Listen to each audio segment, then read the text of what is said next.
ஆண்டவர் இயேசு கிறிஸ்துவின் நாமத்திலே உங்களை நான் அன்போடு வாழ்த்துகிறேன். இந்த செவ்வாய்க்கிழமை காலையில் தேவனுடைய பரிசுத்த பிரசன்னத்தில் வருவது மனதுக்கு மகிழ்ச்சியும் இதயத்துக்கு இன்பமான ஒரு காரியமாக இருக்கிறது. நினைக்கும் போது சாதாரணமாக it is coming out spontaneously. சுகமாயிருப்பீர்களாக, தைரியமாயிருப்பீர்களாக, சந்தோஷமாயிருப்பீர்களாக. இன்றைக்கும் சங்கீதம் 9ஆம் அதிகாரம் 9, 10 வசனங்களை நான் வாசிக்கிறேன். சிறுமைப்பட்டவனுக்கு கர்த்தர் அடைக்கலமானவர், நெருக்கப்படுகிற காலங்களில் அவரே தஞ்சமானவர். கர்த்தாவே, உம்மை தேடுகிறவர்களை நீர் கைவிடுகிறதில்லை. ஆதலால் உமது நாமத்தை அறிந்தவர்கள் உம்மை நம்பியிருப்பார்கள். ஸோ சங்கீதக்காரனுடைய புஸ்தகத்தில் நாம் இங்கே வாசிக்கும் பொழுது இது தாவீதின் சங்கீதம் என்று சொல்லப்பட்டிருக்கிறது.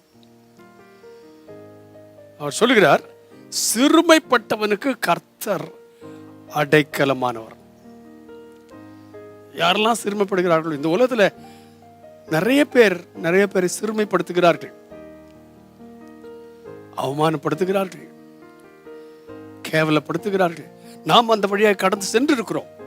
நீங்கள் அந்த வழியாக கடந்து சென்றிருக்கிறீர்கள். ஆனால் கர்த்தர் எப்படிப்பட்டவர் தெரியுமா?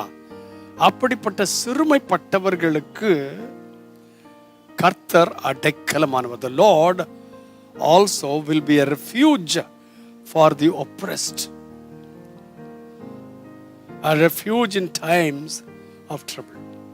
நெருக்கப்படுகிற காலங்களில் அவரே தஞ்சமானவர். இந்த மாதிரி வசனங்கள்லாம் வாசிக்கும் போது எவ்வளோ ஒரு தைரியம், ஒரு சமாதானம், ஒரு ஆறுதல் இல்லையா? அடுத்த வசனம் சொல்லி இருக்கிறது, கர்த்தாவே உம்மை தேடுகிறவர்களை நீ கைவிடுகிறது இல்லை. உங்ககிட்ட ஓடி வராங்க இல்லையா, உங்ககிட்ட வந்து அடைக்கலம் போகிறாங்க இல்லையா, அவங்களை நீ கைவிடுகிறது இல்லை. ஆதலால் உமது நாமத்தை அறிந்தவர்கள் உம்மை நம்பி இருப்பார்கள். ஏன் உங்ககிட்ட ஓடி வராங்க? ஏன் அடைக்கலம் ஓடி வராங்க? உங்ககிட்ட வந்தவங்களை நீர் கைவிடுகிறது இல்லை. எவ்வளவு ஆசீர்வாதமான ஒரு காரியம் கர்த்தருடைய வசனத்தில் சொல்லி இருக்கிறது. அவரிடத்தில் வருகிற ஒருவரையும் அவர் புறம்பே தள்ளார்.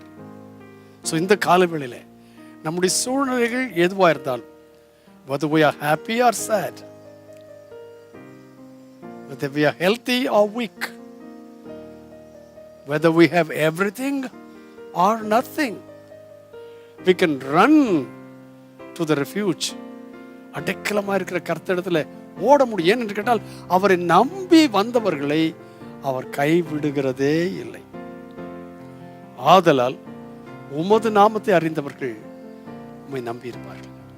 இப்ப நாமெல்லாம் அவருடைய நாமத்தை அறிந்தவர்கள். அவருடைய நாமம் எப்படிப்பட்டது? பலத்த துருகம். நீதிமான் அதற்குள்ளே ஓடி சுகமாக இருப்பார். எல்லா நாமத்திற்கும் மேலான நாமம், பேய்களை துரத்துகிற நாமம், பாவத்தை போக்குகிற நாமம். ஓடி வருவோமா? இந்த நாமத்தை அறிந்தவர்கள் அவரை நம்பி இருப்பார்கள். பரிசுத்தம் உள்ள பிதாவே, இயேசு கிறிஸ்துவின் நாமத்தினாலே இந்த நாமத்தை அறிய எங்களுக்கு உதவி செய்திருக்கிறீர்.